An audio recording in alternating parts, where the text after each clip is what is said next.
আসসালামু আলাইকুম। আমি আমার ছোট্ট এই খামার বাড়িতে একটি মাছের জন্য অ্যা পুল বানাচ্ছি এবং একটি হাউস তৈরি করতেছি মাটি দিয়ে।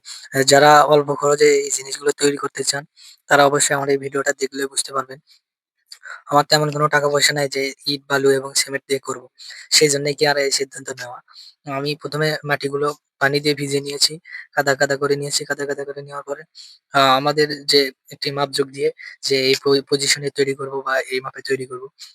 মাপজোক নিয়ে দেওয়ার পরে আমরা মাটিতে সুন্দরভাবে লাগাই দেওয়া শুরু করছি। আর মাটি এগুলো আমরা বেশি উঁচু করিনি। প্রায় ১ ফুটের মতো ১ ফুটের মতো উঁচা করব। আর মাটি সামান্য পরিমাণ তুলে দিয়ে সমান করব। তাহলেই হবে। কারণ রঙিন মাছ পালার জন্য অত উঁচাও করা লাগে না, অত দোবাও করা লাগে না। ১ ফুট হলেই পানি থাকার মতো পজিশন তৈরি হলেই এনাফ। যারা আমার মতো তৈরি করতে চান, তারা অবশ্যই এই বুদ্ধিটা ফলো করতে পারেন বা আমার মতো এই জিনিসটা ফলো করতে পারেন। যে এই জিনিসটা ইট, সিমেন্ট, বালু দিয়ে যেই পাঁচিলের মতো তৈরি করবেন, ওইটাই শুধু মাটি ভালোভাবে কাদা করে নিয়ে ওইভাবে লাগাইবেন, ভালোভাবে লাগাইবেন। তাহলে হবে ইনশাআল্লাহ। আমি এভাবেই করেছি এবং এভাবেই করব ইনশাআল্লাহ। আর আরেক সাইডে বানাইছি বাঁশ দিয়ে।